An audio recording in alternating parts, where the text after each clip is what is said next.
Muchachos, vamos a hacer el tercer video para explicar o terminar de explicar lo inherente a la integral de la transformada, ¿no? Es decir, el teorema número 3 que estamos viendo. Bien, ahora digamos que nos están pidiendo obtener la transformada del seno de t sobre t. Como esa es una función dividida entre t, obviamente t debe de ser diferente de 0. Por lo tanto, antes de proceder, hay que, cuando estas funciones les den, primero saquen el límite que exista. Es decir, no importa que sea 0, pero que exista el límite. Es decir, el límite del seno de t sobre t cuando t tiende a 0. Este límite ya lo deben haber visto en cálculo diferencial, es igual a 1. Entonces no me voy a ocupar en eso, pero les doy la recomendación de que cuando este tipo de trabajo o este tipo de funciones vayan a sacar la transformada, primero vayan a checar el límite. Si el límite existe, procede. Si no existe, no tiene caso, porque no va a existir tampoco la integral, tampoco va a existir la transformada. Bien, entonces el teorema dice que primero saquemos f de t. F de t es el seno de t y f de s es 1 sobre s cuadrada más 1, ¿no? Que viene siendo la transformada del seno de t. Entonces el teorema dice que esto va a ser igual a la integral de s a infinito de ds sobre s cuadrada más 1, ¿no? O sea, de f de s, pues. Y el resultado, aplicando ya fórmulas, si aplicamos esta fórmula de integración, muchachos, ustedes saben que la integral de du sobre u cuadrada más a cuadrada es 1 sobre a por el arco tangente de u sobre a más la constante c, porque es una integral indefinida. Aquí tenemos límites, por lo tanto no hay constante c. Más bien al momento de evaluar se vuelve 0 y nosotros tenemos que, vamos a evaluar esto. Por ejemplo, el resultado de esta, si vemos u cuadrada, es s cuadrada, en donde u es igual a s y el de u es igual al de s, entonces no le tengo que hacer nada a mi integral. Para llevarla ya nada más checar la a cuadrada es 1, por lo tanto la a es también a 1, ¿no? También 1. Entonces esto será igual al resultado 1 sobre 1, que viene siendo 1 sobre a, por el arco tangente de s sobre a. Pero como dijimos que a vale 1, pues aquí se convierte en 1 y aquí se convierte en la pura s. Y esto para evaluarlo de s a infinito. Como está aquí, entonces esto va a ser el arco tangente de b, cuando b toma valores muy grandes, que tiende a infinito, menos el arco tangente de s, evaluando en el límite inferior, ¿no? Ok, este resultado es igual a pi sobre 2. Y nomás para checar esto, vamos a apreciar esta gráfica. Esta gráfica viene siendo la gráfica de la tangente, cuando y es igual a la tangente de x. Entonces en el eje horizontal tenemos las x, en el vertical tenemos las y. Este viene siendo el 0, entonces la tangente corre de 0, y luego cuando tiende a pi sobre 2 el valor de x, la tangente se vuelve infinita en pi sobre 2. Hay una discontinuidad en la función. Y luego después viene de menos infinito, pasa por el 0 cuando x es igual a pi, y también se vuelve infinita en 3pi sobre 2. Entonces en cada... Y este viene siendo lo que es un periodo, se sigue repitiendo hasta el infinito, pero hay discontinuidad aquí en cada pi sobre 2, menos pi sobre 2, 3pi sobre 2, menos 3pi sobre 2. Bien, ese viene siendo la gráfica de la función tangente. La de la tangente, la del arco tangente, perdón, es como si la x se convierte en y y la y se convierte en x.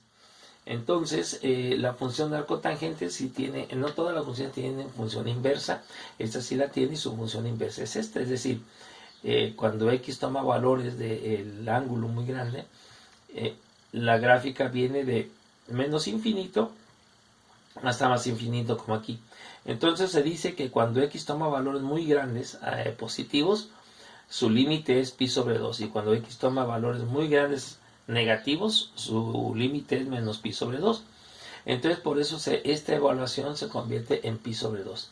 Entonces el resultado de la integral de la transformada que nos están pidiendo viene siendo que la transformada de seno de t sobre t es igual a pi sobre 2 menos el arco tangente de s. Entonces este viene siendo ya la solución, viene siendo una fórmula, ¿no? Bien, ahora nos vamos a este otro problema. Bien, ahora digamos que nos están pidiendo obtener la inversa del logaritmo natural de s menos 3 sobre s más 1. Entonces, si ustedes recuerdan, es la primera vez que nos encontramos con esta función y está ya dentro de la transformada. Este viene siendo una fórmula ya transformada y nos están pidiendo cuál es la función que representa esto dentro de la transformada de Laplace. Entonces, miren, como no conocemos o queremos encontrar la función, podemos inferir que se aplicó el teorema que nos ocupa, el de la integral de la transformada, o el otro teorema que acabamos de ver, que viene siendo el de la derivada de la transformada. En la integral teníamos que integrar esto, la función logarítmica. Y ustedes se acuerdan, la integral de la función logarítmica te arroja, se integra por parte y te arroja la misma función logarítmica como resultado. Entonces no va por ahí. Vamos a ensayar por el lado de la derivada de la transformada. Y esa derivada de la transformada, podemos decir que la transformada de t por f de t, desconocemos f de t y es lo que nos están pidiendo que encontremos, va a ser igual a menos la derivada con respecto a s de f de s. Y digo menos porque esto está elevado a la primera potencia. Bueno, siendo f de s igual a la transformada de f de t. Entonces, siguiendo con nuestras operaciones, aquí nosotros tenemos que entonces, si le saco la inversa aquí, le saco la inversa acá, entonces me queda que f de t sobre t, que es la función que estoy buscando, va a ser igual a la inversa de menos la derivada con respecto a s de la expresión que me piden, logaritmo natural de s menos 3 sobre s más 1. Por propiedades de los logaritmos, esto lo puedo dividir en dos logaritmos, ¿no? Como tengo aquí. Es decir, esto viene siendo lo mismo. Estoy aplicando nada más propiedades del logaritmo natural de s menos 3 menos logaritmo natural de s más 1. Ok, entonces esta inversa la divido en dos. Es decir, va a ser la inversa de, primero voy a anunciar, digamos, este menos está multiplicando tanto a este más como a este menos. Entonces me queda menos la derivada con respecto a s del logaritmo natural de s menos 3. Lo menos por menos me va a dar más. La derivada con respecto a s del logaritmo natural de s más 1.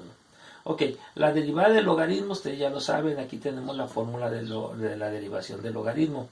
Tenemos que la derivada con respecto a x del logaritmo natural de u es 1 sobre u por la derivada de u con respecto a x.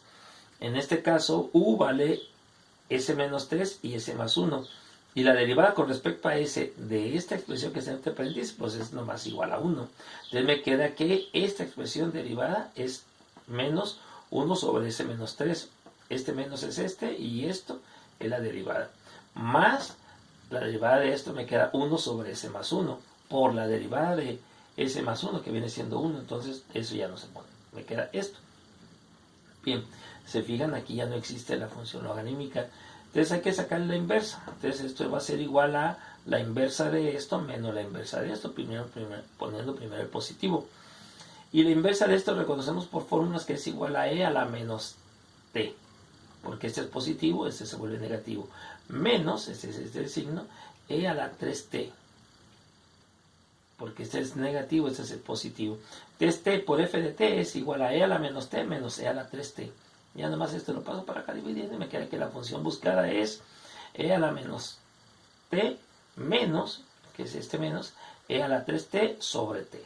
Y esta es la solución. ¿Vale?